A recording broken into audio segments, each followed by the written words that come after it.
Assalamualaikum warahmatullahi. Bismillahirrahmanirrahim. Alhamdulillahirabbil alamin. Nahmaduhu wa nasta'inuhu wa nastaghfiruh. Wa na'udzu billahi min shururi anfusina wa min sayyiati a'malina. Man yahdihillahu fala mudilla lahu wa man yudlilhu fala hadiya lahu. Ashhadu an la ilaha illallah wahdahu la syarika lahu wa ashhadu anna Muhammadan abduhu wa rasuluh.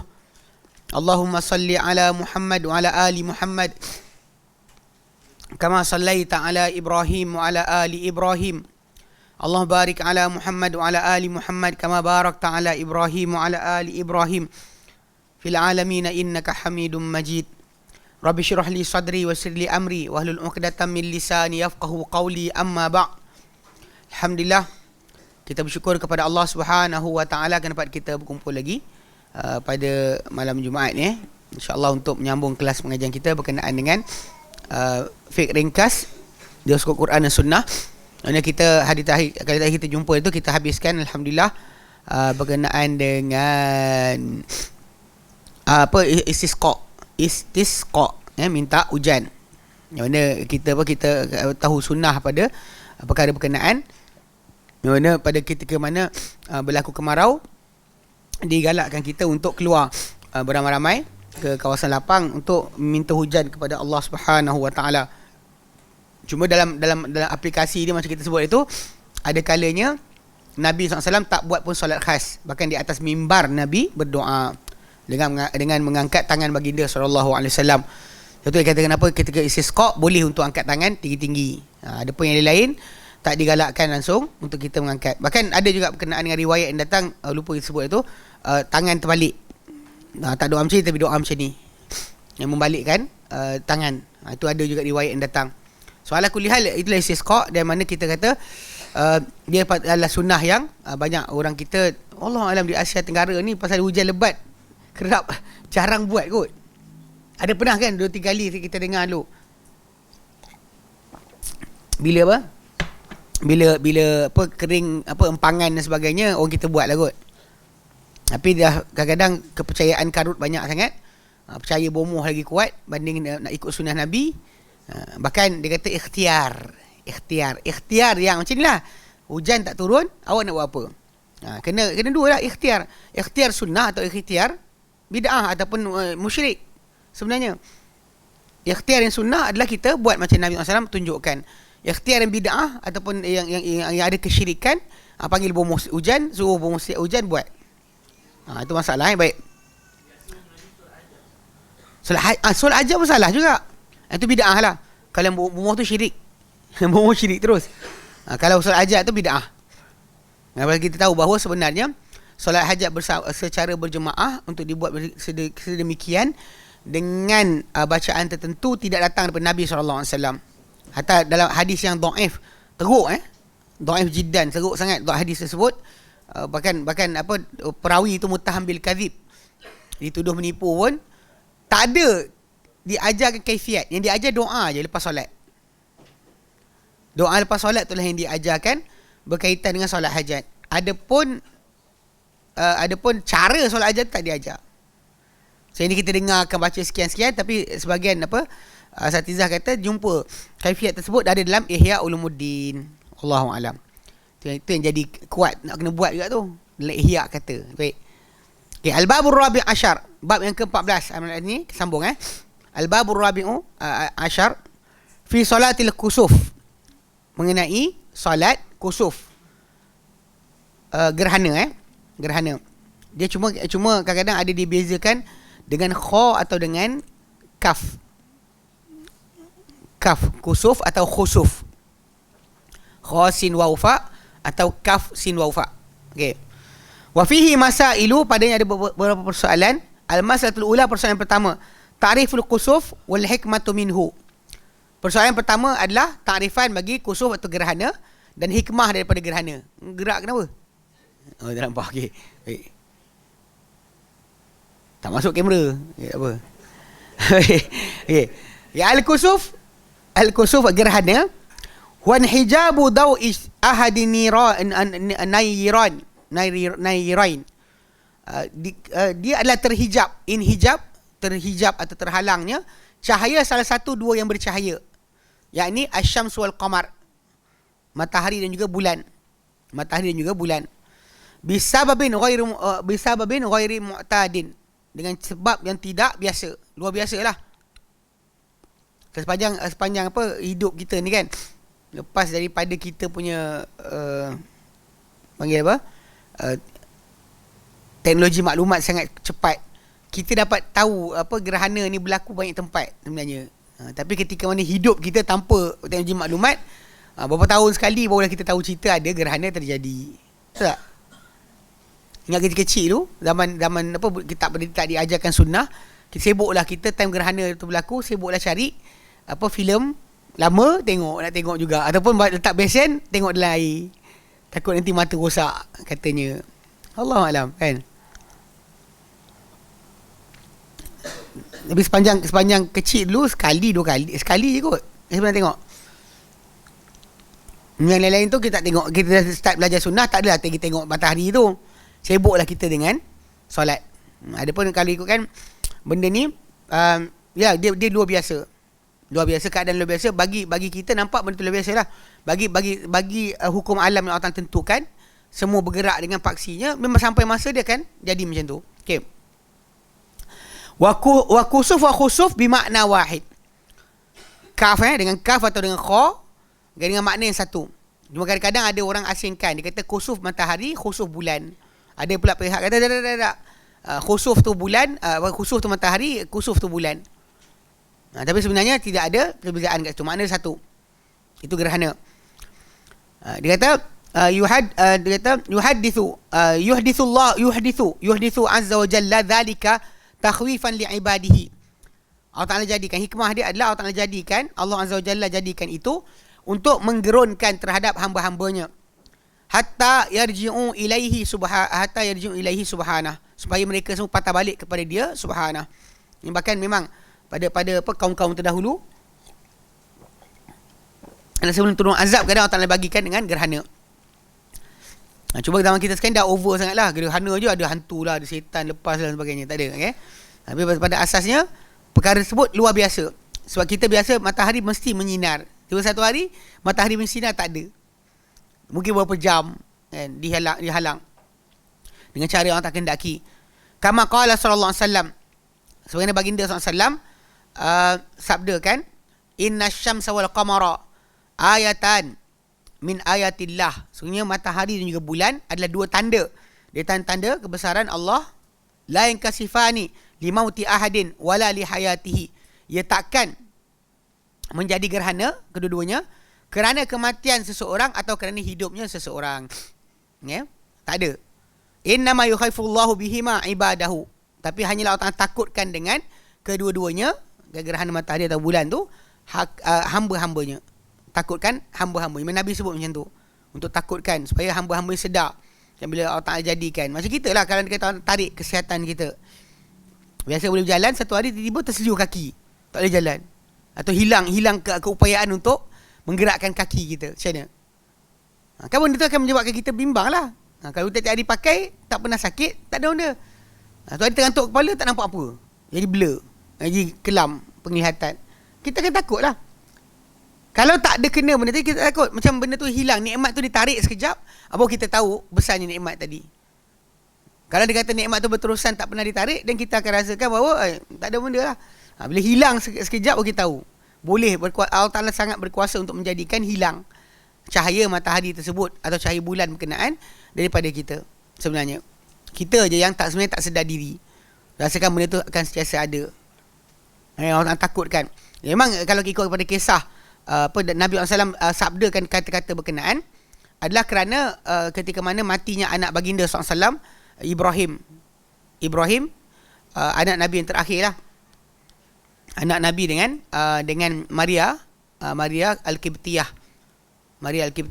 Maria ni hamba yang diserah kepada Nabi SAW oleh pembesar Mesir sebagai hadiah. Dan Nabi SAW kekalkan dia sebagai hamba, tak tukar status sebagai isteri. Allah Allah untuk mengajarkan kepada para sahabat tentang hukum, maka dia jadi digelar Ummu Walad. Dia tak kata isteri Nabi, dia punya Ummu Walad. Sebab Nabi tak bebaskan dia. Bila Nabi wafat maka dia pun terbebas dengan automatik. Itu hukum Ummu Walad. Kalau orang tu ada hamba, kan, dia dapat hamba. Dan hamba ni dalam Islam sebenarnya, kalau ikutkan kita hamba dalam Islam hanya tawanan perang. Tapi kalau bangsa-bangsa lain, macam-macam benda jadi. Hutang pun jadi tau. Macam cerita Tiga Abdul tu jadi tu.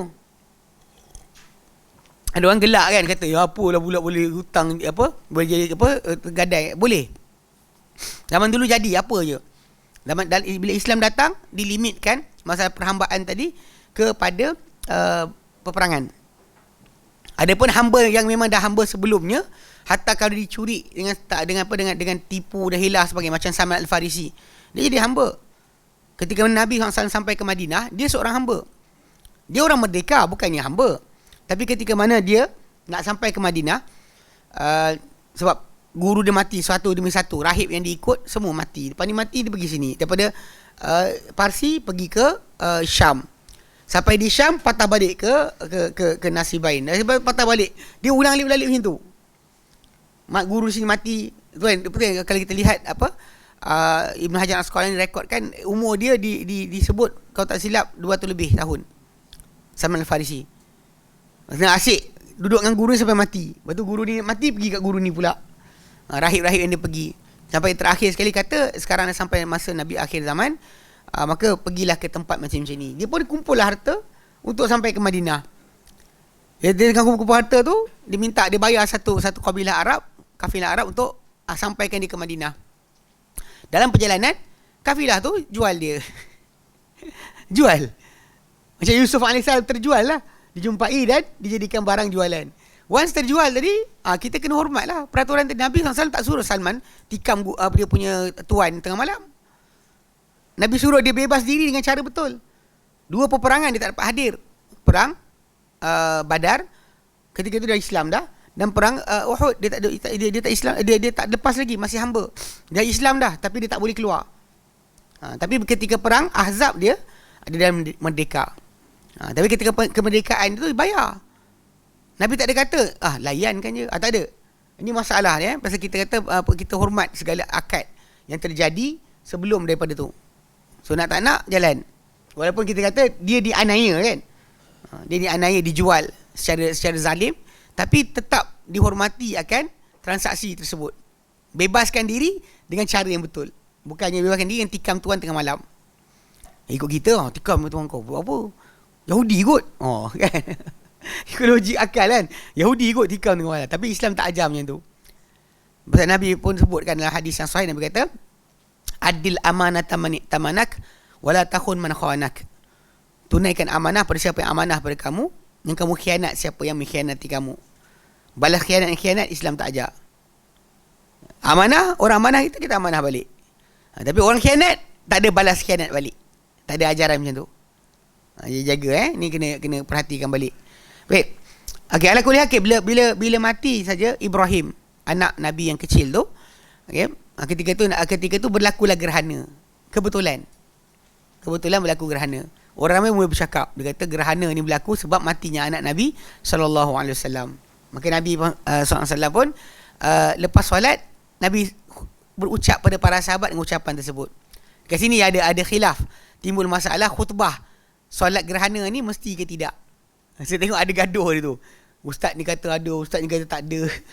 Hatta kami di Yaman dulu pun ada timbul tajuk masalah ni. Sebab ucapan Nabi lepas daripada solat tu, kita tengok pendek je. Iaitu untuk mengingatkan diorang jangan fikir bukan-bukan.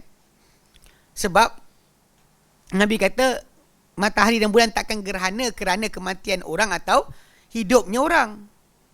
Tak ada. Tapi ada apa? 26. 27, 28. 28 ni geng-geng teori konspirasi kata Masjid Al-Aqsa nak dirobohkan. Ni tengok 2 hari lagi. Geng-geng teori konspirasi digajin. Tak tahu kenapa. Kadang-kadang dia share dalam grup kawan-kawan kita kan. Kita kan tegur kan, rasa kita macam orang kata sikit nak marah. Tapi macam tak marah. Kita kerja lain. Tahu? Salah, payah. Baik. Okay, so itu yang pertama Maksud dia apa, gerhana tadi sebenarnya untuk menggerunkan hamba-hamba Allah. Untuk cerita, tunjuk pada manusia ni bahawa Allah Ta'ala berkuasa, sangat berkuasa untuk buat apa sahaja. Allah Ta'ala padamkan matahari punya cahaya, Allah Ta'ala boleh hilangkan bulan punya cahaya. Tak ada siapa-siapa boleh menghalang perkara berkenaan daripada Allah Subhanahu Wa Ta'ala sebenarnya. Itu asas yang kena faham. Baik. Al-mas'alatu tsaniyatu, persoalan kedua, hukmu salatil khusuf wa daliluha. Hukum solat khusuf dan juga dalil solat khusuf. Mana hukum solat gerhana dan dalilnya. Wa salatul khusufi min sunanil muakkadati. Solat gerhana ni termasuk daripada sunat muakkad. Li'anna an-nabiyya sallallahu alaihi wasallam amara biha. Kerana Nabi sallallahu alaihi wasallam memerintahkan dengannya. Wa kharaja fazi'an ilaiha, dan keluar dalam keadaan apa? Ketakutan, terkejut kepadanya. Ni benda yang Nabi tunjukkan. Sebab sebenarnya gerhana ni kalau ikutkan dia termasuk di antara serupa tanda kiamat. Dalam surah sekejap. Dan tak sebut. Saya akan cek balik. Sekejap.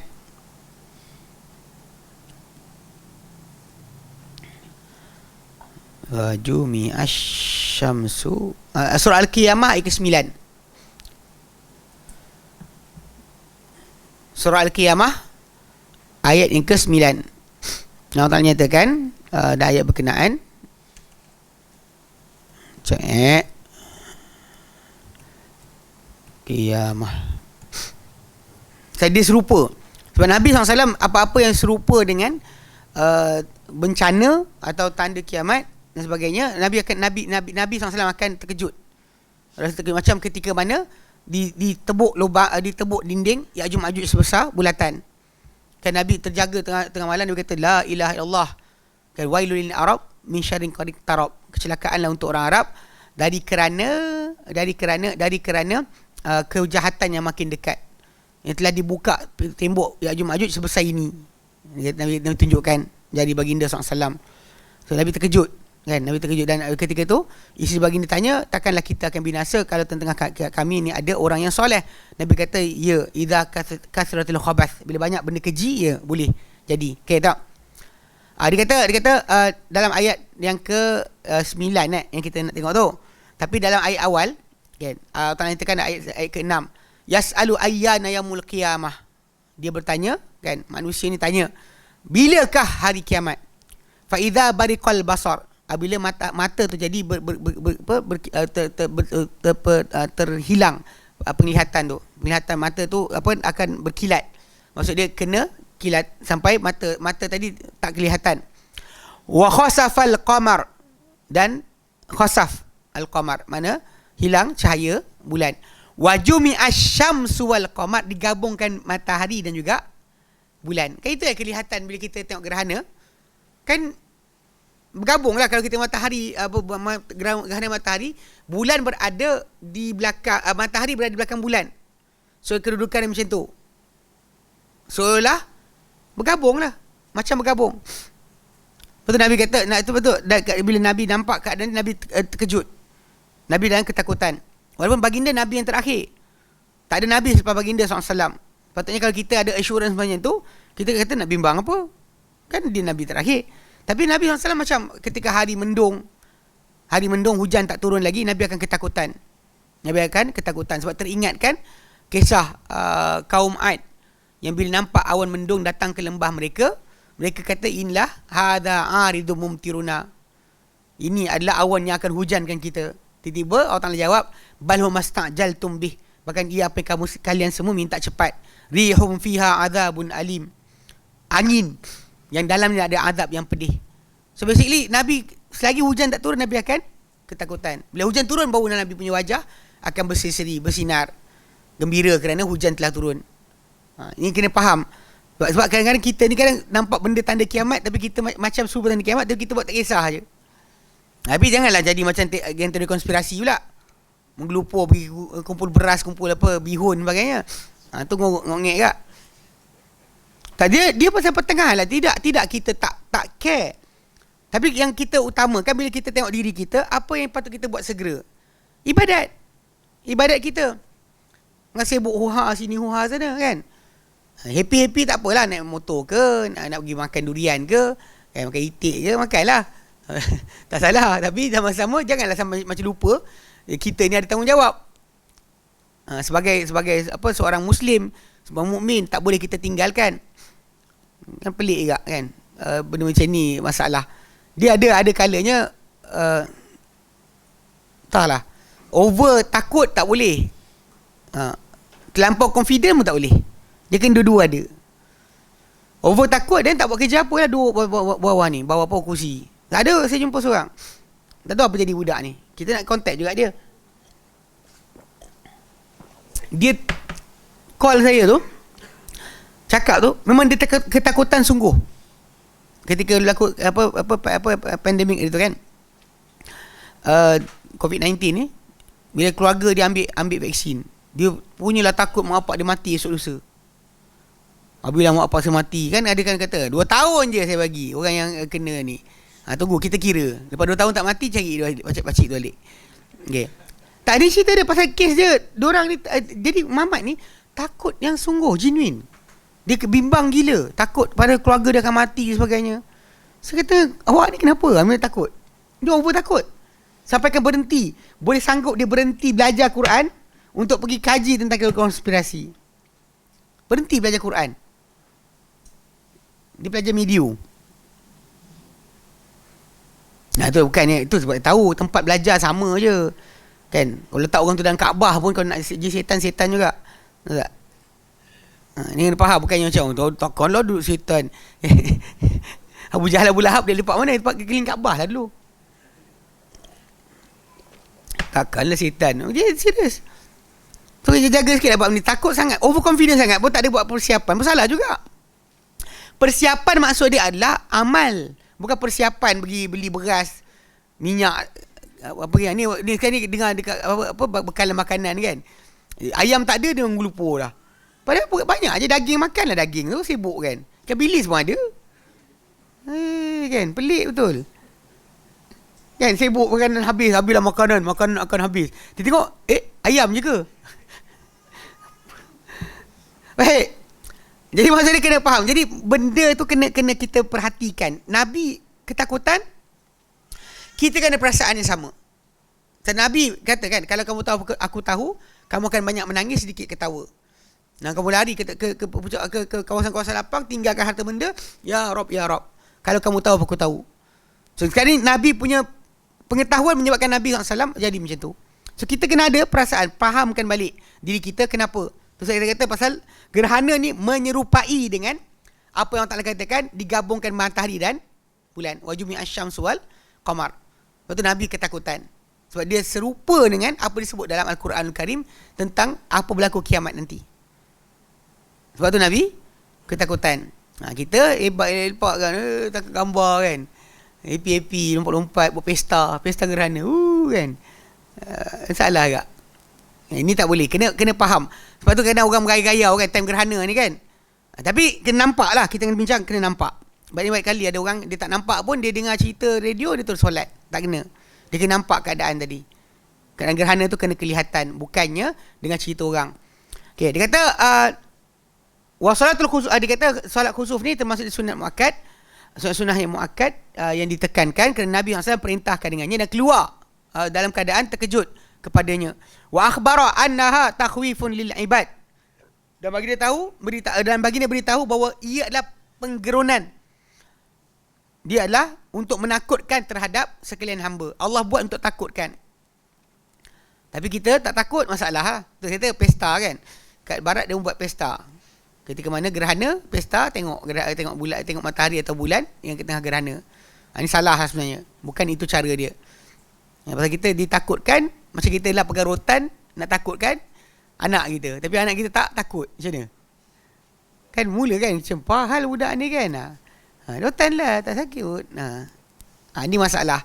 Sebab kita sekarang ni relate diri kita balik. Bila Allah Ta'ala suruh takut, kita takut. Betul, Nabi SAW sendiri, pasal Allah Ta'ala ceritakan tentang azab yang turun pada kaum-kaum yang musnah. Sebab Nabi SAW kalau masuk kawasan kaum yang musnah, baginda akan macam menangis. Seolah-olah macam menangis, tutup kepala dan sebagainya. Bukan masuk macam kita lah, pergi laut mati, tangkap gambar, golek-golek. Kan? Wadi Muhassir, tempat Abraha dimusnahkan pun, Nabi lintas cepat. Kadang antara perjalanan daripada Mekah ke Mina, Mina ke Arafah, Arafah ke Mina. Salah satu di antara pergerakan tu.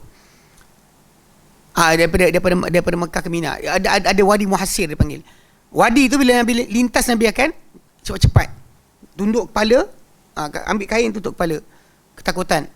Sebab di situ tempat kaum ini musnahkan oleh Allah Subhanahu Wa Taala. So kita patut macam tu jugalah. Dia tengok kan, macam tengok macam tak ada apa-apa pun, jangan.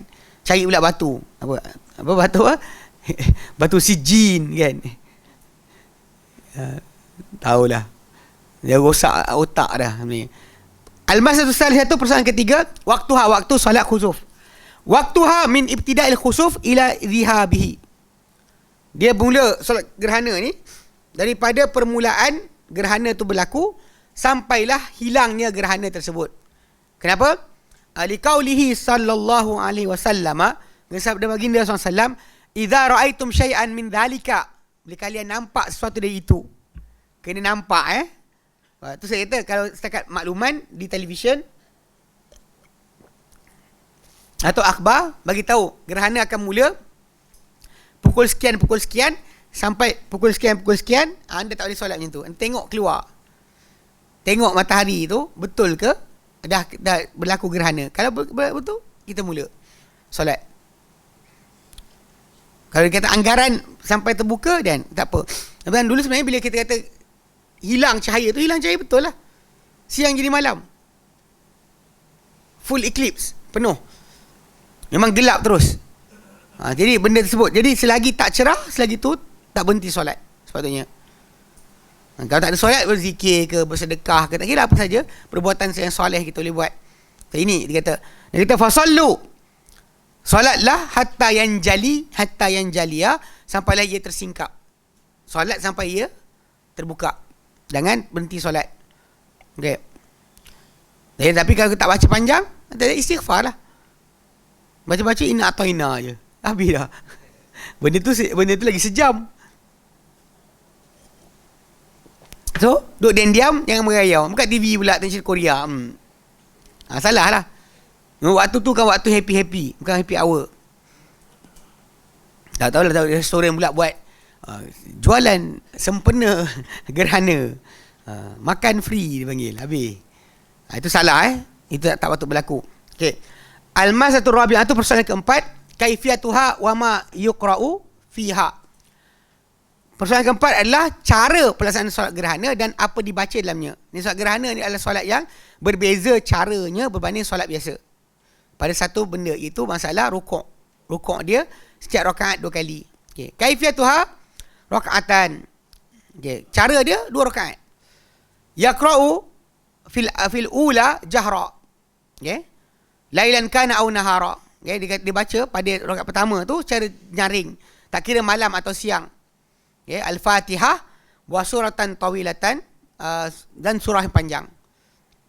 Nyaring kita kat Malaysia ada kita pegang sebahagian ulama Syafi'iyah, dia kata gerhana matahari baca perlahan pasal siang, gerhana bulan baca kuat pasal malam. Problem dia adalah sebenarnya gerhana ni dia adalah solat yang kita berkumpul. Kita ajak orang berjemaah. Dia adalah solat yang macam solat Jumaat, macam solat hari raya, macam solat gerhana, macam solat minta hujan. So dia solat tersebut dibaca nyaring. Orang suruh kumpul, lepas tu senyap nak baca apa. Pakcik tu diam. Ustaz ni baca apa? Kan, tak tahu baca apa. Tak boleh lah. Kan, sebab tu memang yang rajihnya adalah baca nyaring dua-dua sekali. Tidak ada pembacaan sir. Memang nyaring Thumma yarka'u tawilan, kemudian dia rukuk dengan panjang. Rukuk panjang. Mana dia berdiri kan, Allahu Akbar, kemudian baca Fatihah dan surah panjang, kemudian rukuk. Rukuk tu panjang, lama. Ya. Thumma yarfa'u, kemudian bangun balik. Dia kata fayasma'u wa yahmadu wa la yasjudu. Lalu dia kata sebut sami Allah min hamidah, dan juga dia kata rabbana lakal hamd, namun tak sujud. Bahkan dia sambung balik baca Al-Fatihah dan surah yang panjang lagi, tapi kurang sikit daripada yang pertama. Kurang sikit bacaan daripada yang pertama. Kemudian dia rukuk pula. Thumma yarka'u, kemudian dia rukuk. Thumma yarfa'u, kemudian bangkit. Thumma yasjudu sajdatain tawilatain. Dia sujud dua sujud juga yang panjang. Thumma yusalli athaniyata kal ula. Kemudian dia bangun solat yang rakaat kedua macam pertama juga. Baca Al-Fatihah, kemudian surah panjang. Okay, tapi dia kata walakin dunaha fi kulli ma yaf'alu. Tapi kurang berbanding apa yang dibuatlah. Manakala rakaat pertama tadi panjang, katakan kita baca apa 100 ayat, yang kedua kurang sikit. Tidak seperti yang pertama. Okey. Walakin dunaha fi kulli ma yaf'alu. Kurang daripada yang pertama pada semua yang dibuat. Mana sini dia berdiri. Okay, ni rakaat pertama Allahu Akbar, kemudian baca Fatihah, baca surah, kemudian Allahu Akbar. Kemudian sami Allahu liman hamidah. Kemudian sama baca balik. Tapi ni panjang duduk rukuk ni panjang.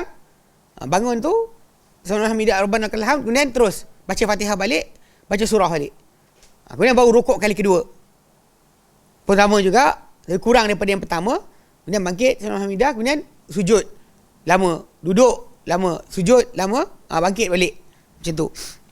Saya untuk timing kan, timing selagi mana tidak ni. Dan benda tersebut sebenarnya bila Nabi kata selagi tidak terbuka, maksudnya kita tak dan lah orang tunggu timing berapa jam. Maksudnya bila suasana tu bertukar. Lepas tu kadang orang kata ada CP-CP ke, tak nampak ke sebagainya, tak dikira sebenarnya. Tak ada timbul tajuk masalah solat gerhana. Kecuali kita nampak keadaan tadi berbeza, bertukar, ya kita solat. Adapun kalau tak nampak, tak ada. Macam itu ada kes apa? Gerhana bulan yang hujan. Kawasan dekat pantai timur sebagainya, hujan. Kita kat sini pun tak nampak. Dia tak solat lah. Pasal Nabi kata, idza ra'aitumu. Bila kamu nampak akan, gerhana tu kamu nampak. Dan bagus solat. Okay. Dia atas sini Okay. Kemudian dia kata walakin dunaha fi kulli ma yaf'alu. Thumma yasjudu wa yusallimu. Kemudian dia sujud. Yatashahadu wa yusallimu. Kemudian dia bertasyahud dan juga bagi salam. So beza dia adalah dalam tiap rakaat tadi 2 kali rukuk. Itu je. Kalau tak kita solat kita biasa, rukuk kita sekali, sujud 2 kali. Yang ini rukuk 2 kali, sujud pun 2 kali. Kalau kita buat 2 rakaat biasa, 2 kali rukuk, 4 kali sujud. Yang ini 4 kali rukuk, 4 kali sujud. Cuma tajuk dia satu je lah, baca kena panjang. Rukuk, sujud pun kena panjang. Nak kira tasbih tadi kira 50 kali ke terpulang, tak kisah. 70 kali ke. Dia biasa kan tak buat solat tasbih kan. Ni berasa yang ni lama sikit. Rukuk lama, sujud lama. Jadi kita kata benda berkenaan adalah jelas lah. Cara pelaksanaan dia tak ada tu. Yang paling on concern masalah nak baca surah apa. Nak baca panjang kan. Dan kadang-kadang normally macam gerhana ni, ketika dia melintas maksimum dan 1 jam setengah gitulah. 1 jam setengah. Mungkin kan dia kata orang tu ambil 1 juzuk Al-Baqarah ke, 1 juzuk Al-Quran, cukup kot sepatutnya. Dan normal kan kita baca 1 juzuk kan, lebih kurang 1 jam kan. Dia try macam tu lah. Boleh start. Tapi kena hafal lah surahnya. Pakai handphone nak cik tak?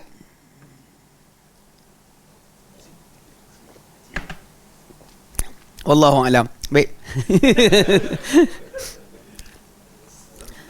tak saya pribadi sebenarnya macam ni. Saya tak berapa galakkan langsung sebenarnya orang pakai handphone ni. Pasal dia menyebabkan berhenti menghafal. Sebab last kali yang seorang budak tu kan. Tapi alhamdulillah dia bukan ahli sunnah pun. Yang bid'ah, ustaz bid'ah tu. Al-Baqarah tak lepas pun 1 juzuk. Baru ayat awal-awal tu pun dah start buka telefon. Agak-agak lah, bukan nak hina, tapi seriously kan. Kalau tak macam tu, baik letak budak-budak kecil kita jumpa ni kan, yang waktu 12 tahun, 13 tahun kadang dah hafal 50 ayat Al-Baqarah. Takkan awak pergi jadi imam, lepas tu kemudian baca yang tu pun nak kena baca. Berkadar lah kan. Berkadar lah sikit. Last sekali malas tau. Malas nak menghafal, malas nak ulang kaji. Sebab apa? Sebab dah ada handphone. Tak? Bila ada handphone awak dah buka sangat? Tak ada lah. Sibuk lah dengan handphone. Dia pakai handphone. Tak tahu minat. Kalau rasa tak boleh, baca surah pendek-pendek. Habis cerita. Allahualam kan. Walaupun ada kata, orang kata boleh. Tajuk orang kata boleh ni berkali-kali saya kata. Yang bukan pintu yang baik. Kalau orang kata boleh, ada ulama kata boleh, itu benda tu bukan pintu baik. Kita berdasar pada masalah dalil. Sebab sahabat Nabi SAW, ada seorang lelaki yang tak boleh hafal Quran. Nabi bagi solution pada dia untuk bertasbih. Subhanallah, alhamdulillah, wa la ilaha illallah, Allahu akbar, wa la haula quwwata illa billahil aliyil azim. Sunan Nasa'i. So, Nabi tak bagi pada dia, suruh letak kertas depan kau. Baca kat situ. Nabi tak bagi. Even para sahabat Nabi SAW, macam Amr bin Salamah, dilantik jadi imam ketika umur 6 tahun. Sebab dia paling banyak hafal Quran banding kaum dia yang lain. Kalau ikut logik, baik letak pakcik yang tua tadi yang lebih banyak iman banding budak kecil ni, letak kertas depan dia, letak kulit depan dia, Allahu Akbar, kan mudah. Tapi Nabi tak bagi solution macam tu. Keharusan tadi bukan bermaksud lesen besar. Semua bantai buka Quran dekat handphone. Apa hal? Kebetulan zaman sekarang gadget kecil kan, handphone kecil. Tadi si kurang sikit. Kalau solat isyak saya lari lah.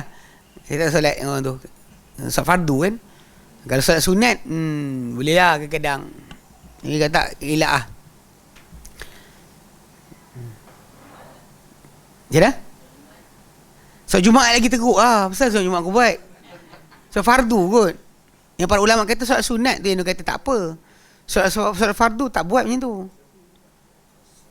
Lepas tu kalau Nabi sebutkan bila jadi imam, aqra'ukum li kitabillah.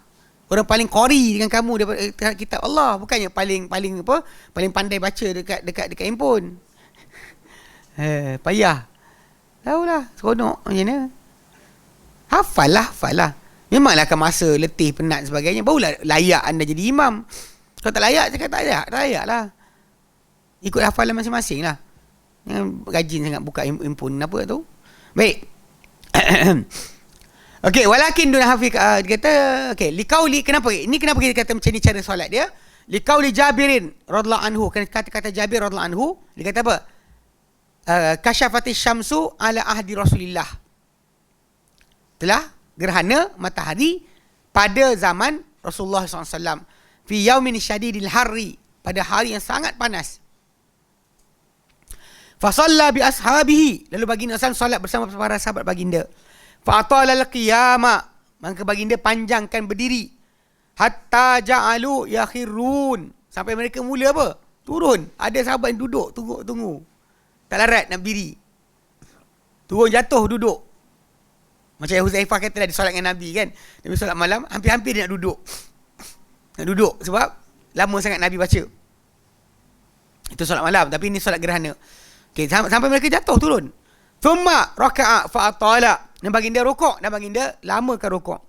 Thumma rafa'a fa'atala, dan baginda bangkit balik dan panjang pula baca lagi. Thumma raka'a fa'atala, dan baginda rukuk balik, panjang lagi rukuk baginda. Thumma sajada, tengok dia bangkit, kemudian baginda pun sujud, dua sujud. Thumma qama, dan baginda SAW bangkit balik untuk rakaat kedua, nahwa zalika. Maka fakanat arba'a raka'atin wa arba'a sajadatin. Maka dia adalah apa? 4 rukuk, 4 sujud. Ulang balik, tak ada sebenarnya masalah kat sini kecuali surah banyak mana awak hafal. Tu je. Okey. Wa yusannu, dan disunatkan juga ayya'izal imamun nasa ba'da salatil khusuf. Ni dia tak pakai khutbah. Dia kata disunatkan untuk memberi bimbingan imam, memberi pesanan imam orang ramai sesudah solat gerhana. Wa yuhadziruhum, dan hendaklah dia wa yuhadziruhum minal ghaflati, dan ingatkan mereka daripada kelalaian, wal ightirari bidunya, serta tertipu dengan dunia. Wa ya'muruhum bil iktsari minad du'a wal istighfar, dan imam tadi kenalah memerintahkan orang ramai untuk banyak doa dan banyak istighfar. Kenapa?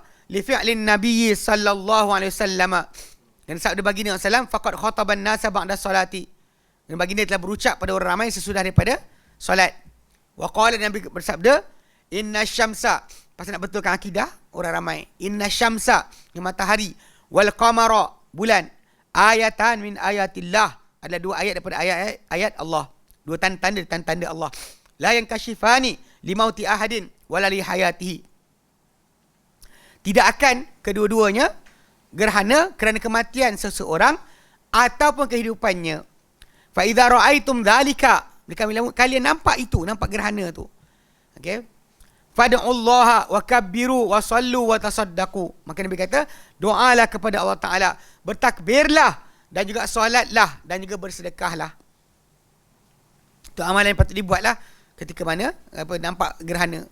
Jangan sibuk tu, saya kata bukan untuk masa untuk bersukaria, berpesta dan sebagainya. Lebih banyak orang tak sedar perkara ni, sebab Allah Ta'ala takutkan kita dengan perkara tersebut, tapi kita tak dapat rasa takut, tu masalah. Fa idzan tahtis salatu qabla al-jila'i fala tu'adu. Dan apabila selesai solat, ni bagi orang baca ina atau ina itulah, selesai solat sebelum daripada tersingkapnya gerhana tersebut, fala tu'adu, maka solat tidak perlu diulang balik. Bal yadhkurullaha, maka orang tersebut patut berzikir mengasihi Allah Ta'ala, wa yukthiru fi min du'aihi, dan membanyakkan pada doa-doanya, menyeru Allah Ta'ala, doa kepada Allah Ta'ala. Okay. Liqaulihi SAW, kena sabda baginda SAW, fasallu wad'u hatta yang kashifa ma bikum. Solatlah dan berdoalah sehingga tersingkap apa yang berlaku pada kamu. Itu cara yang patut kita kata ikuti. So kalau dia kata dah solat habis tapi gerhana tak selesai lagi, dan teruskan berdoa, teruskan istighfar kepada minta ampun kepada Allah Subhanahu Wa Taala, teruskan. Fadalla ala annahu in sallama minas salati qabla al-jila'i tashaghala bid-du'a. Maka hadis tadi menunjukkan kepada bahawa jika orang tu beri salam daripada solat sebelum tersingkapnya bulan atau matahari tu, maka dia sibukkan diri dengan berdoa. Tashaghala bid-du'a, disibukkan diri dengan doa.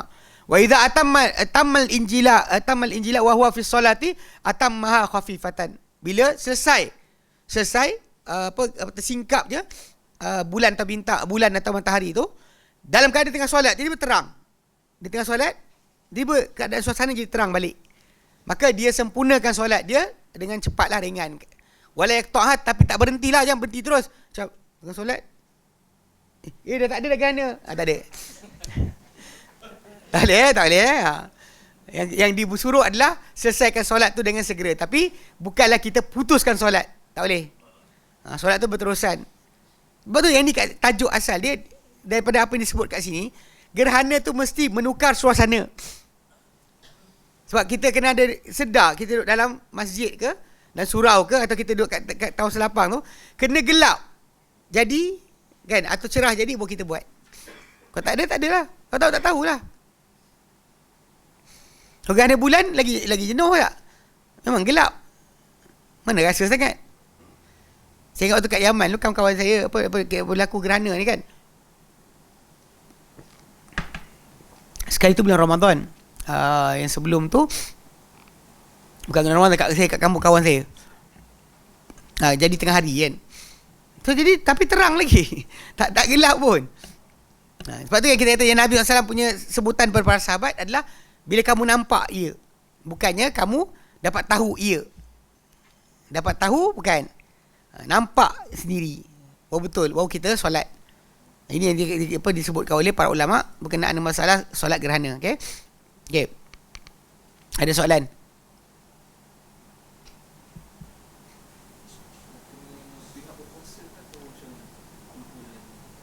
Okey, masalah solat gerhana ni tak tunggu pihak berkuasa, sebab kita boleh buat kita je. Seseorang kita ke, nak tunggu panggil as-salatu jami'ah. Pasal zaman dulu, cerita kelakar dia kan. Zaman dulu, benda tu jadi baru nampak. Zaman kita ni dah ada kalender kuda tau. Dia kalender, dia orang dah ada kalender, ada almanac untuk gerhana akan berlaku kat mana. Kan pergerakan bulan dan bintang tu kan di monitor. So dia boleh tahu dah bila tarikh gerhana akan berlaku dekat Mexico, bila gerhana akan berlaku dekat Saudi. Pasal beza macam zaman dulu, jadi baru kita solat.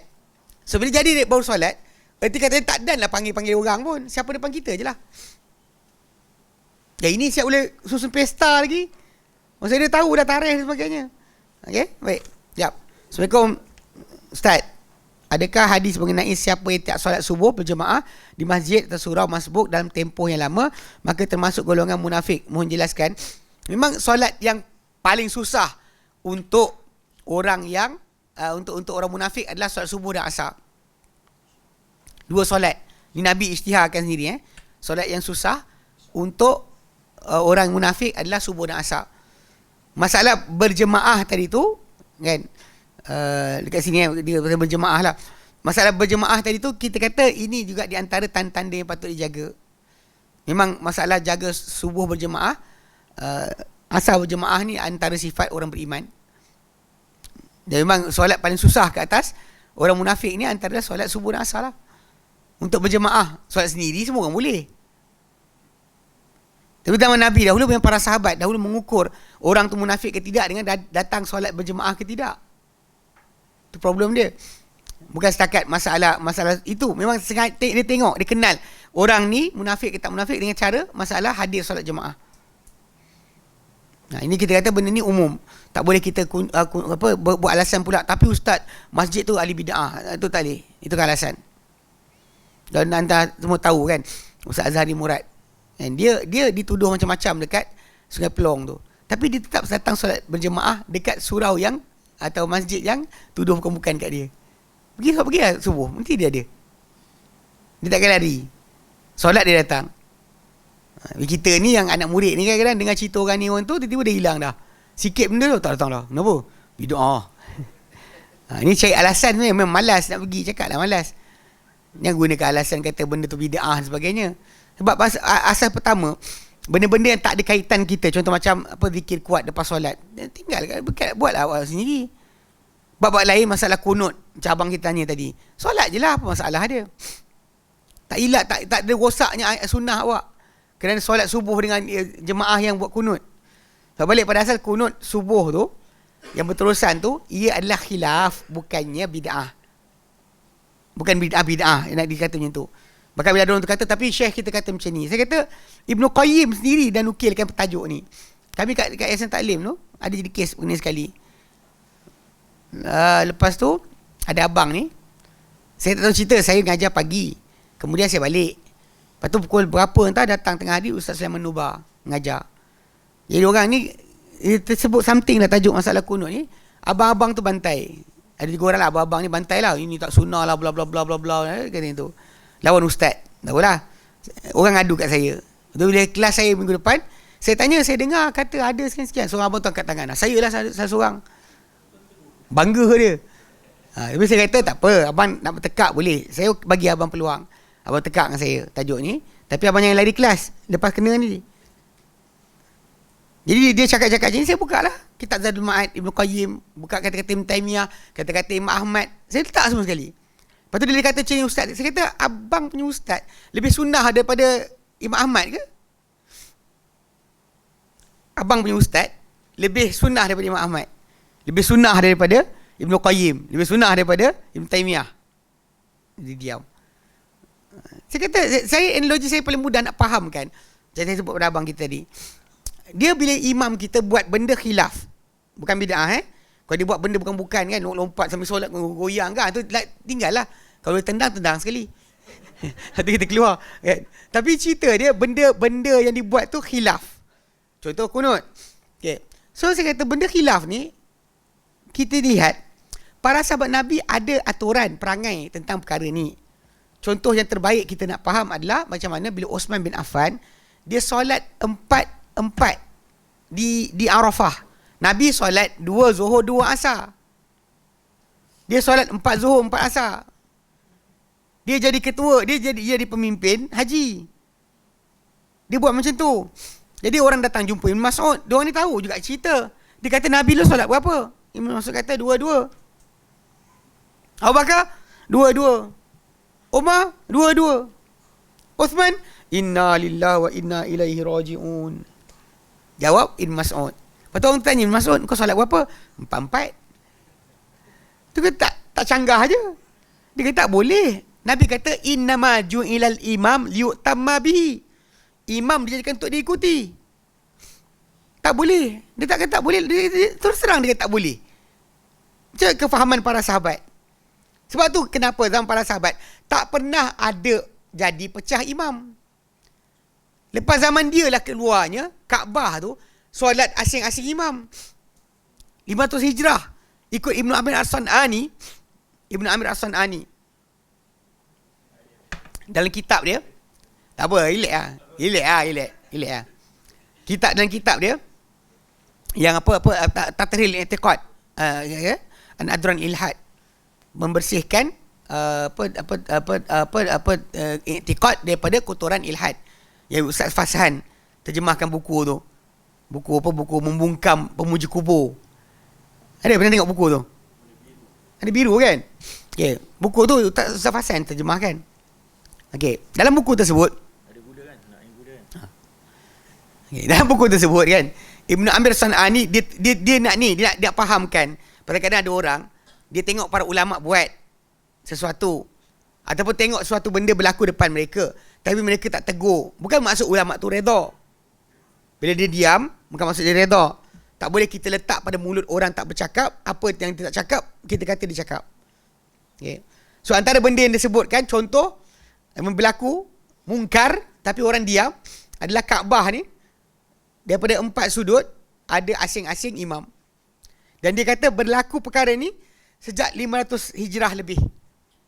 Erti kata lain, zaman Ibn Taymiyah, zaman Imam Nawawi, Ibn Hajar Asqalani sedang dibuat macam tu.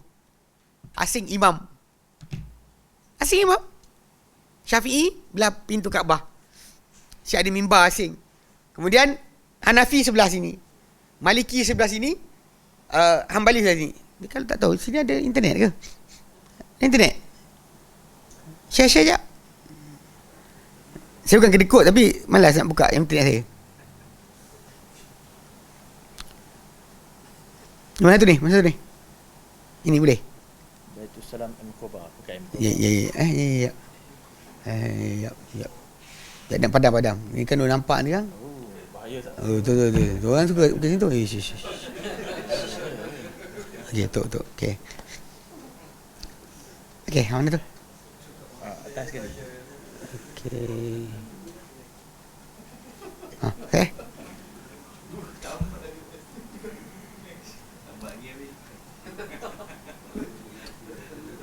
Oh, sejam tak? Baru sejam. Ke Arabic? Tak betul. Oh, patutnya tak ni. Dah. Sekarang baru English. Tadi Arab. Ni nak masuk kan? Al-Lughatul Arabiyyah.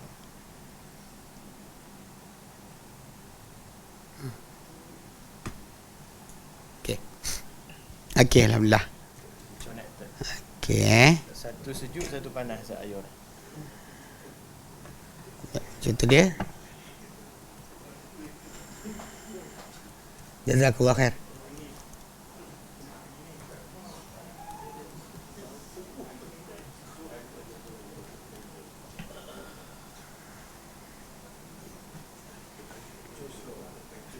Kena tengok ni, khabar ni. Sekejap, lah lupa tak. Tak tunjuk lah pula. Duplicate. Okey. Tak Alamak, dia buka macam ni pula. Ni sekejap, kan.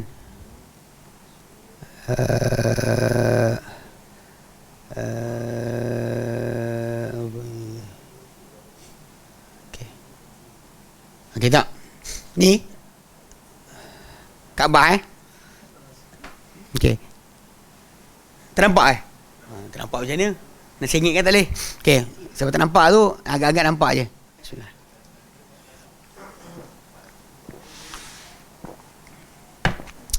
Ni pondok-pondok ni. Ni 1 2 3 4. Dia asingkan solat jemaah tau. Mana Syafi'i punya orang solat daripada arah sini. Hanafi daripada sini. Bahkan kalau dia kata yang ada satu di gambar tu mentulis siap-siap makom siapa-siapa. Macam ni kan? Macam ni. Okey. Atau gambar ni ke? Okey. Macam ni tak? Okey. Itu tak. Yang Syafi'i punya orang akan datang solat sini. Yang Hanafi akan solat di sini. Malik akan sini, Ahmad akan solat sini. So dia asing imam tau. 5 waktu kecuali Maghrib. Sebab Maghrib pendek sangat. Maghrib pendek sangat. Tu masalah dia. hampir lebih 500 tahun. Cycle ni berjalan. Diorang gunakan cara macam ni. Pasal kes tadilah, kerana imam lain-lain, aku punya ijtihad, engkau punya ijtihad, so tak sama. So kita tak boleh solat sekali. Tak boleh solat sekali Ya, memang kahwin tu isu. Zaman tu Hanafi tak boleh kahwin dengan Syafi'i. Ni kisah benar ni, bukan kisah main-main ni. Dia kalau gambar lama ni ada tulis ni. Macam ni ada tulis.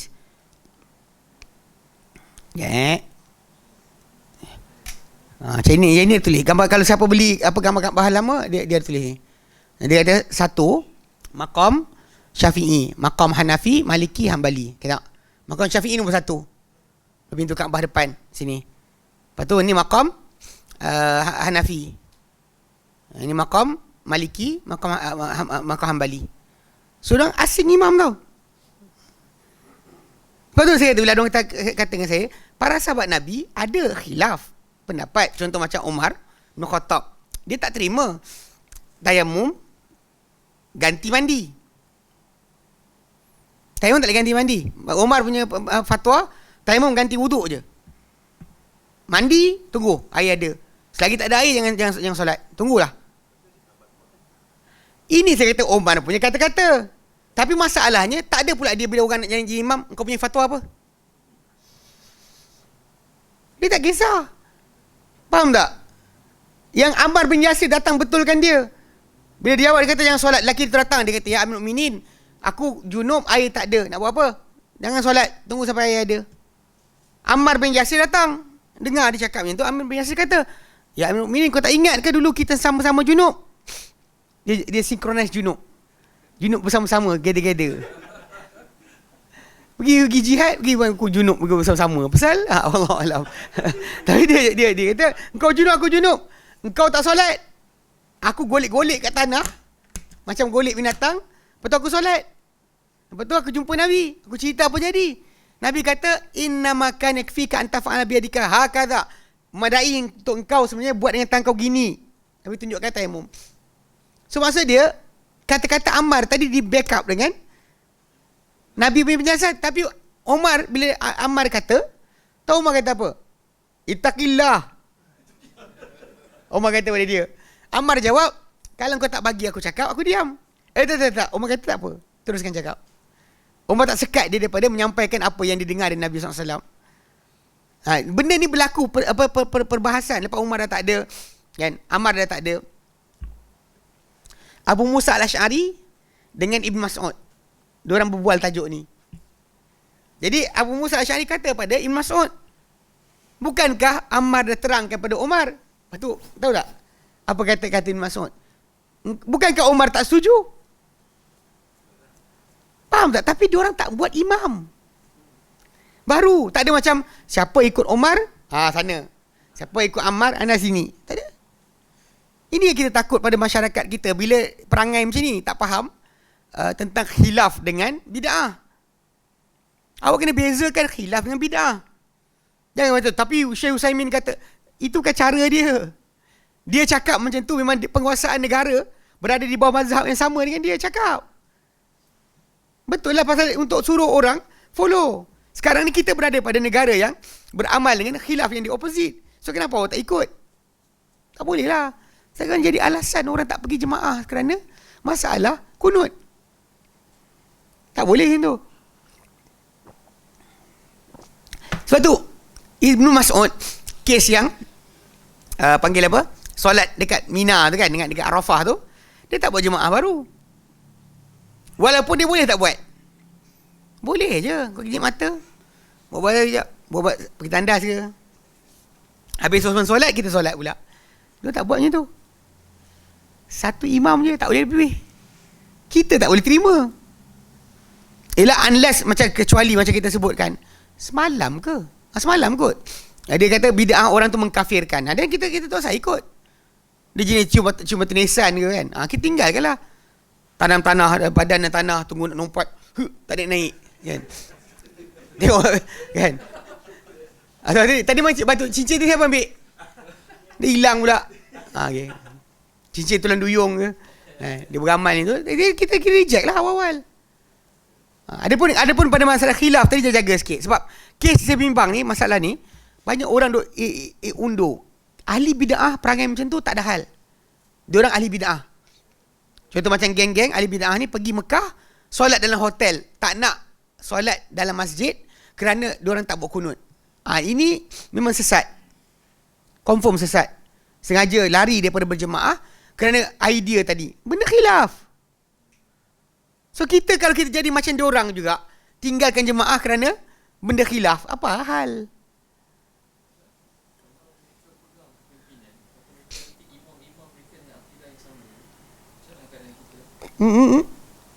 Contoh? Tak faham? Maksudnya mereka pegang pucuk ahli bid'ah yang kufur ni, pegang pucuk pimpinan, dan imam-imam surau tu dilantik berdasarkan. Kita kena tanya kerana yang atas kepala tadi memanglah cuma tulisan. Tapi yang anak murid ni tak reti kadang. Yang imam masjid ni sifat 20 pun tak hafal. Tapi Asyairah. Dia tak tahu, baik pakcik kat masjid tak tahu benda pun. Most of them tak reti apa. Unless dia terang-terangan. Dia kata minta dekat kubur ni jadi kau tahu tak? Dia tinggal lah. Kita kata tak boleh lah solat je ni. Tak ada kewajipan dia ikut lah. Kalau dia kata tu, solat kat rumah kita lah. Tak ada masalah.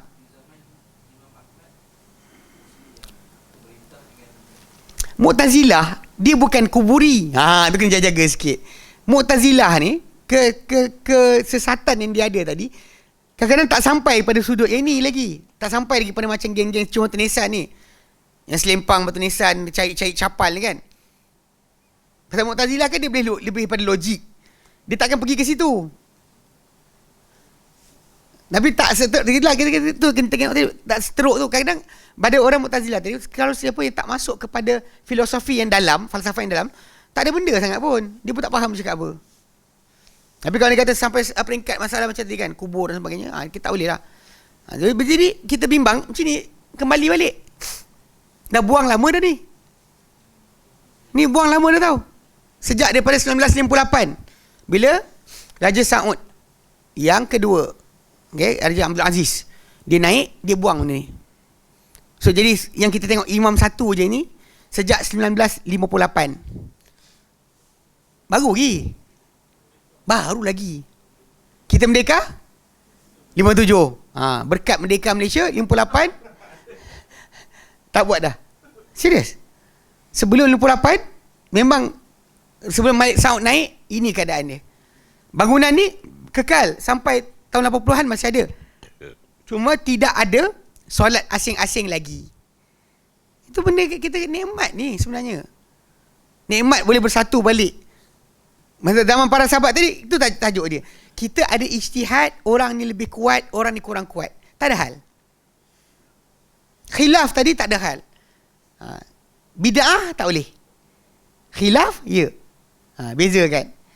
Kadang-kadang benda macam ni yang kita kata, geng-geng yang kita ni, ahli sunnah ni pun, tak reti bezakan. Kita tak boleh nak dakwah kat orang. Kita dakwah kat orang. Sebab, kita pergi campur khilaf dengan bid'ah. Macam kes talqin, sebut apa? Khilaf ke bid'ah? Talqin mayat. Khilaf. Awak pergi jadikan bid'ah. Kenapa? Betul. Pendapat yang paling rajih tak ada. Tak kuat. Kata sahabat Nabi buat tu, kata Abu Muhammad Bahili dan sebagainya, tak kuat. Tetapi tidak boleh kita masuk ke sini pasal kita dah bawah lagi. Orang yang ke atas tadi, dia mengalami suasana tadi. Benda tu dibuat ikut klaim mereka. Dan memang apa, rujukan mereka adalah para sahabat Nabi SAW. Sebab jadi khilaf lah. Kerujukan tu imam contoh macam Romli lepas berapa tahun, ni tak boleh lah. Orang ulama tahun 900 Hijrah. Pasal kita nak tengok yang hujung tadi. Sebab kita pegang macam tu, tak ada siapa boleh rosakkan amal Islam. Macam ni kita kata saya tak buat sebab bagi saya kurang kuat. Tapi ini khilaf. Ini awak bantai bid'ah. Sebab Syekh Ibn Saimin kata, Syekh bin Baz kata, tak cakap yang tu. Faham tak? Memang ada ulama kata bid'ah, tapi awak kena faham benda tadi apa dia. Sebab Ibn Taimiyah sendiri kata, di sini cakap lepas dia bawa semua sekali akwal, dia kata pendapat paling sederhana adalah harus. Saya pernah jumpa seorang budak. Budak ni dia belajar dekat belah belah mana entah, dekat belah apa, bukan ni, Sayun kot, tersilap saya. Mana entah dia belajar tempat sunnah lah. Tapi kitab dia buka semua kitab Ilal. Ilal Ibn Abi Hatim, Ilal Darqutni, Ilal hadis. Ilal At-Tirmidzi. Saya buat Ilal je. Sekali dia macam tu lah, saya bagi dia kitab Majmu' Fatawa, saya suruh baca. Dia baca baris tu, dia macam tu lah. Apa hal? Macam abang, muka abang je dia. Sijik je muka abang. Apa hal kan? Ibn Taymiyah kata benda tu, pendapat paling sederhana adalah harus. So relax lah. Sebab benda tu bila ada sahabat Nabi terlibat, kita diam. Biarpun seorang dia kata, tapi yang paling kuat, bukan macam tu cara dia. Soalan siapa terlibat. Kalau bukan sahabat Nabi, cakap. Bantailah mana pun. Kalau sahabat Nabi masuk, dia stop. Tahan lidah anda. Sebab nanti akan benda timbul lain nanti, akan masalah. Nanti. So para sahabat ni memang kita kata bila sahabat Nabi ada, ni kita stop kat situ. Bukannya kita open untuk apa, kritik dan sebagainya.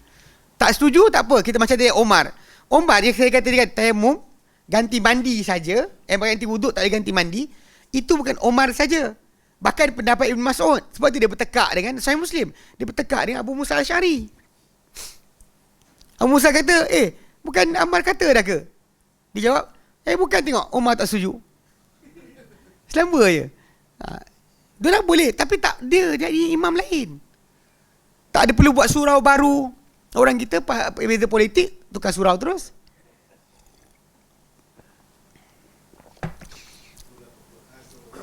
Mana? Ni kalau macam ni berterusan, lama-lama buat juga ahli sunnah ni, buat surau sendiri. Tak nak pergi surau ada kunut apa, masjid ada kunut. Last sekali buat surau sendiri. Boleh jadi. Sebab benda tu ni hasil dia. Hujung tu ni lah hasil dia. Jadi solat asing-asing. Sebab apa? Awak punya mazhab ke mazhab saya. Jadi saya kata kalau orang betul-betul buat benda kufur, depan-depan dia kita qomat, solat balik depan dia. Tanya dia, tadi ustaz cakap apa tadi? Sekian. Habis jawab, terima kasih lah. Qomat, Allah Akbar. Solat depan dia. Kalau dia tanya kenapa, ikut pada saya belajar, ustaz dah kufur dah. Cakap itulah direct. Betul, direct je cakap. Nak ingatkan tak kerti. Kita kat Malaysia kadang ada orang, saya ingat dulu satu peringkat. Ada satu tempat lah, diorang cerita. Pak Imam ni, dia baca sedap. Tapi semua dilanggar. Tajwid tak ikut langsung. Mat pendek jadi panjang, panjang jadi pendek, tak ada dengung jadi dengung. Orang yang tak belajar tajwid, dengar, sedapnya Pak Imam dia baca. Setiap kali dia tegur, dia kata apa? Syekh saya dekat UIA kata boleh. Setiap kali dia tegur, dia kata syekh saya dekat UIA kata boleh. Amboi kan. Meninggal lah, semua tak lampu dengan dia. Cerita lah, saya kenal. Macam mana? Sebab tu kena faham bila kita nak berkhilaf, jangan sampai timbul jemaah baru. Habis cerita. Nak khilaf lah, tak ada hal. Tak setuju dengan orang tu, saya tak setuju. Tapi tak payah buat jemaah baru. Tak payah buat jemaah baru. Ni pasal kes dia berakhir dengan ni lama benda ni. Dan ni sebenarnya benda yang menyebabkan tauliah saya masih kekal. Sebenarnya bila tanya, saya pernah dipanggil untuk tanya pasal masalah kenapa saya pernah bentang satu tajuk dakwah Syekh Muhammad Wahab, ejen penyatuan. Saya pernah tengok dekat YouTube Yayasan Taklim. Ini antara benda yang menyelamatkan tauliah saya. Kalau dia tanya kenapa, saya terangkan macam ni. Kalau sekiranya kita asing solat sejak ratusan tahun kerana mazhab berbeza, datang kerajaan Saud yang kita kata dia ikut Muhammad Wahab, dia abolish, dia hapuskan fahaman solat asing-asing ni. So menyatukan ke memecahkan? Saya tanya soalan Alik. Dia kata menyatukan. Saya kata betul lah. Saya punya tajuk tak salah lah, saya kata. So kan ajar akidah dia, akidah tajuk Ustaz Asri. Saya kata pecah 4 tajuk. Ustaz Yunus hadis, Ustaz Hasan sejarah, saya bab ni. Itu kemudian kedua saya sebut tentang kubur Madinah punya kubur. Tahu kan kubur Baqi'? Macam ni asal rupa dia, penuh dengan kubah-kubah. Dan orang bukan pergi kubur, pergi masjid, pergi kubur. Ada gambar. Jap. Baqi'. Jannatul Baqi' tak? Dia gambar dia nama Jannatul Baqi'.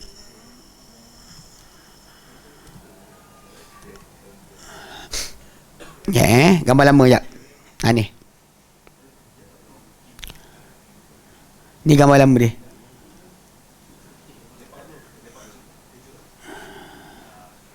Ni tak? Ni gambar lama. Baqi' ni lo. Yang empat ni, depan ni, dia dekat ke sini. Dia adalah kubur 4 imam Syiah. Dia nombor. Madinah ni. Ni Baqi' ni. Yang Baqi' rata sekarang, ini asal rupa dia.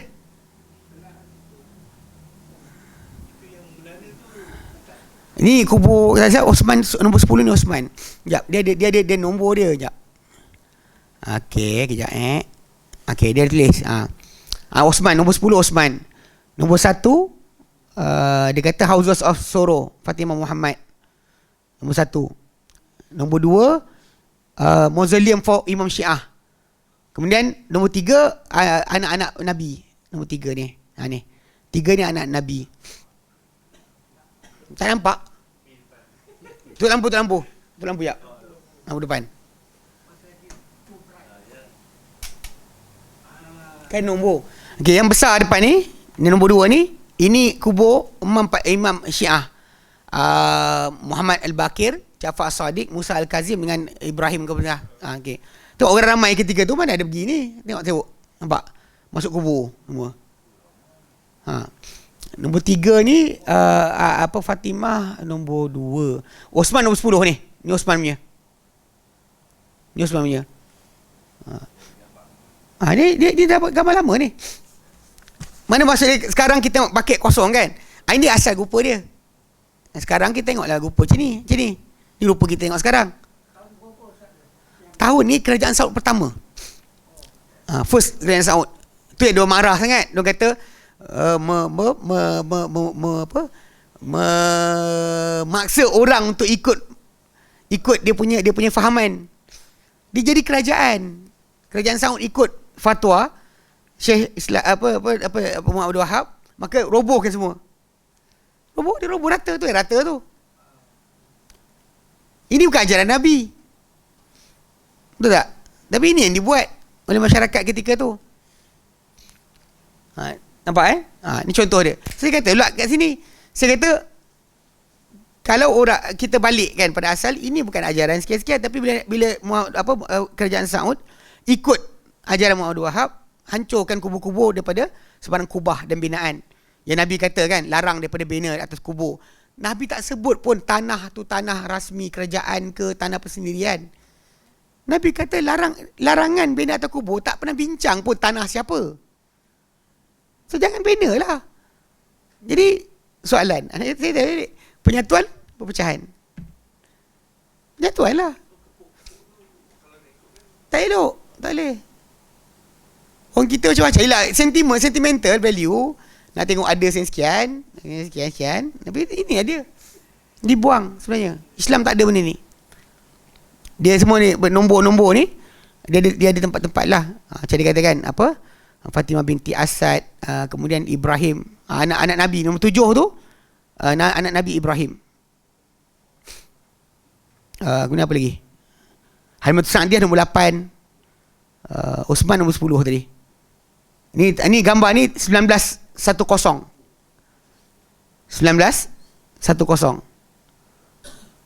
Disebut Jannatul Baqi' before demolition. Sebelum dimusnahkan, dia punya bangunan-bangunan ni, nombor 1 kat belakang ni. Ni Fatimah. Belakang ni Fatimah. So jadi faham tak? Jadi ratakan balik pada asal. Tu je cerita dia. Betul kan? Satu lagi dulu, kalau nak mula haji kan, dia ada, diorang panggil palanquin tau.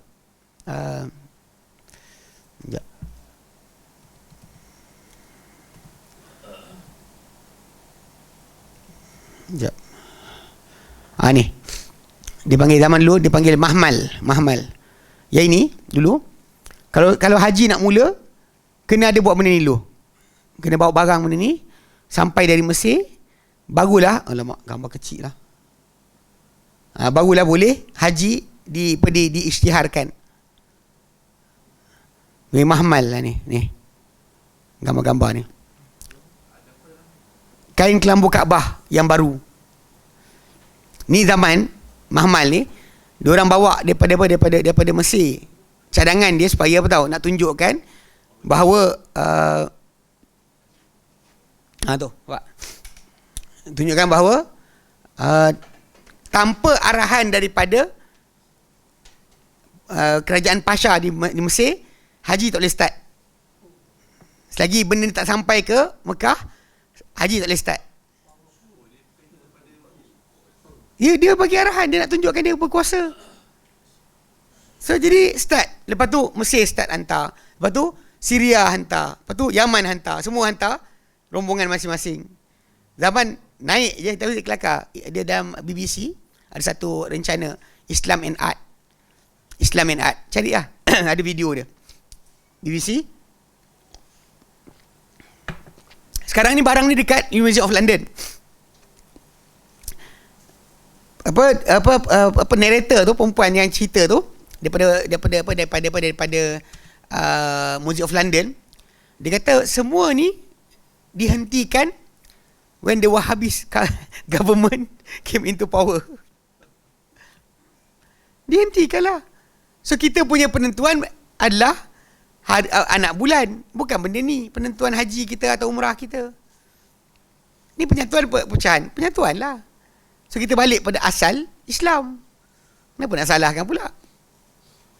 Bab lain tak menyampah tajuk lain. Tu bincang dengan ustaz lain. Dengan saya bincang bab ni. Betul tak? Saya kata takkan nak kata salah juga. Penyatuan lah. Kalau tak sekarang kita tak boleh solat ni. Yang Hanafi datang Malaysia nak solat, boleh ke? Dia belakang Syafi'i.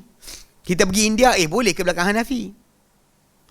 Pada dia bersentuhan lelaki wanita tak batal, kita batal. Sebenarnya benda tu khilaf. Macam kita lihat Omar boleh ada khilaf, dia tak ada masalah. Yang awak ada khilaf macam masalah, kenapa? Omar tak ada pula macam jadi imam. Kau siapa?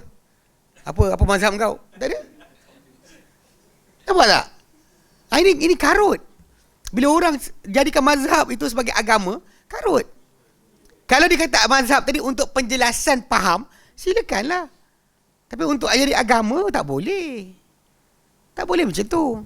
Kalau balik pada asal, kita wajib ikut mazhab, kita wajib ikut dalil. So mazhab yang bagi kita dalil terkuat, itulah dia. Dan bukan pula kita keluar hukum baru. Bila ada orang kata apa? Talfiq mazhab. Talfiq mazhab ni, dia keluar hukum baru. Contoh, Syafi'i, Hanafi kata boleh nikah, wanita tu nikah diri sendiri. Wanita tu boleh kata aku nikahkan diri aku sendiri. Okay. Tapi dia tetap ada saksi. Tetap ada saksi. Okay. Maliki pula, saksi tak ada tak apa. Okay, talfiq mazhab bila? Bila orang tu ambil satu hukum tanpa wali, tanpa saksi. So dia buat satu benda hukum baru yang Maliki tak kata, Hanafi pun tak kata. Macam orang talfiq mazhab, masalah apa? Musafir tanpa mahram. Mazhab Syafi'i tak kata mutlak, tak ada kata boleh je perempuan musafir tanpa mahram, tak. Dia kata dengan rombongan wanita dia percayai. Okay. Lepas tu yang lain kata tak boleh kan. Tapi bila mazhab Syafi'i kata macam tu, rombongan wanita, dan disebut juga musafir wajib.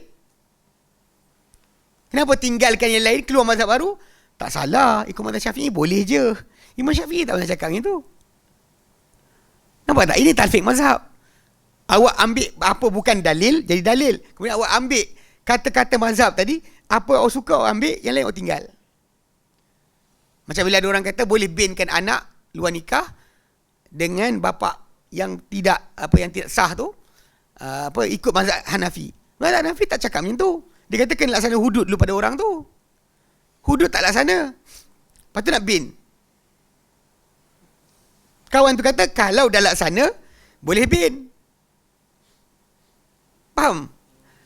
So bila kita ambil separuh, ambil sini sikit. Macam orang kata Imam Ghazali bolehkan muzik dan sebagainya. Saya kata kawan saya waktu tu kan, saya kata tiap-tiap hari ke Imam Ghazali kata suruh gendang-gendang. Jumpa je gendang. Macam tu. Dia kata hari keraian, Hari perkahwinan dia sebut. Yang ini bagi mutlak, semua boleh. Faham tak? Ini jaga sikit. Saya tak faham sebenarnya. Geng-geng apa yang kata yang kata kau nak ikut mazhab ni kan. Awak jaga sikit. Ni kadang-kadang keluar fatwa-fatwa pelik-pelik ni sebab tu je. So macam ni lah benda ni. Dia hapuskan. Lepas tu saya bimbang takut yang kes tu lah. Kes kunut tu menimbulkan masjid baru. Kenapa nak keluar masjid baru? Tak ada orang tak ikut sunnah. Kita buat masjid sunnah habis. Ulang balik ya. Ahli bid'ah perangai macam tu biarkan. Kita belajar sunnah, faham balik. Lepas tu kisah para sahabat perhatikan. So kita akan dapat lihat sebenarnya betul tak tindakan kita tak pergi jemaah tadi. Salah. Sahabat Nabi tak pernah lari, awak lari kenapa? Macam kalau ikut tak senonoh imam ni kan. Hajjaj bin Yusuf Al-Thaqafi, tapi dia memang guru Quran. Hajjaj bin Yusuf Al-Thaqafi sebelum dia jadi panglima tentera, dia memang guru Al-Quran. Muallimus Sibyan, dia adalah guru ajar budak-budak Quran. Tapi zaman dia jadi panglima, dia sangat jahat. Semua orang tahu dia jahat. Kejam. Kaabah roboh 1/4. Diserang dengan ketepak. Menjanik. Tapi bila dia jadi imam, Ibnu Umar solat belakang dia. Tak ada Ibnu Umar kata, aku buat jemaah baru. Tak ada. Faham tak? So belajar, kena gerti sikit. Tengok para sahabat. Ustaz, semalam Ustaz ada cerita tentang iktikaf di 3 masjid. Di antara 2 pendapat, yang mana paling rajih? Maksud dia, adakah pendapat? Saya ulang, kan saya sebut semalam. Bila Ibn Mas'ud ditanya oleh Salman, dia kata, asal diorang iktikaf dekat selain 3 masjid? Lepas tu kemudian Ibn Mas'ud jawab apa? Barangkali engkau lupa, diorang ingat. Barangkali mereka betul, engkau salah. Pegang itulah. Ibn Mas'ud pun cakap pada dia baik-baik macam tu. So kita kalau dia kata ada orang nak pegang hadis berkenaan, Salman kata, dan hadis tu dia pun tak ada dalam kitab sitah pun. Tak silap saya dalam Mustadrak. Mustadrak. Ke Sunan Baihaqi. Tapi bukan dalam kitab usul mazhab lah sebenarnya pun. Relax lah. Kalau orang tu nak pegang boleh je. Tapi dalam masa sama kena dengar juga kata-kata Ibn Mas'ud tu. Barangkali engkau lupa, diorang ingat. Barangkali engkau silap, diorang betul. Okay? Baik. Bolehkah roh kita masuk ke dalam jin, kemudian ditahan dalam jin? Tak boleh. Sebab roh anda di bawah kawalan Allah Subhanahu Wa Taala. Dalam Al-Quran, dalam surah Az-Zumar ayat 42, Allah Ta'ala nyatakan, Allah yatawaffal anfusa hina mautiha. Allah lah yang mewafatkan nyawa ketika kematiannya. Wallati lam tamut fi manamiha. Allah Ta'ala juga tahan nyawa yang tak mati ketika tidurnya. Mana Allah yang mewafatkan nyawa. Maksudnya wafat ni, roh pisah dengan jasad. Allah wafatkan nyawa ketika kematiannya. Dan Allah Ta'ala wafatkan yang tak mati ketika tidur. Allah Ta'ala akan tahan mana yang tentu ke atasnya kematian. Fayumsikul lati qada 'alal maut wa yursil ukhra. Allah Ta'ala lepaskan balik yang lain ila ajalim musamma, sampai tempoh tertentu. Basically sebenarnya jin tak boleh kawal roh awak. Dia boleh pergi kat jasad awak, dia buat apa-apa dekat badan awak. Macam katakan yang bila kita tidur, syaitan tak cekik roh kita. Dia buat apa? Dia ikat dekat tengkuk kita 3 ikatan pada jasad kita ni. Dia akan buat, dia tiup, dia bisik dekat jasad. Roh dia tak boleh buat apa. Bukti lain dalam surah Sad ayat 35. Tahu kan? Surah apa? Surah Sabah ayat ke 16.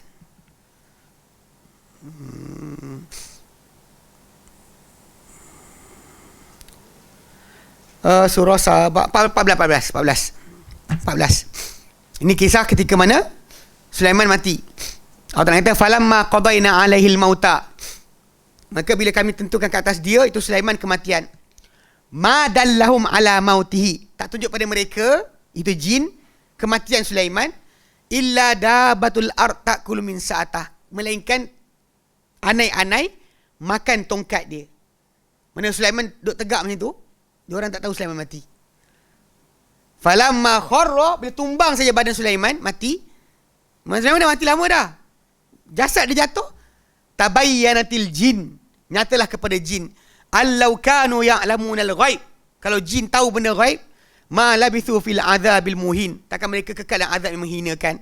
Mana Sulaiman dah mati, diorang tak tahu Sulaiman mati.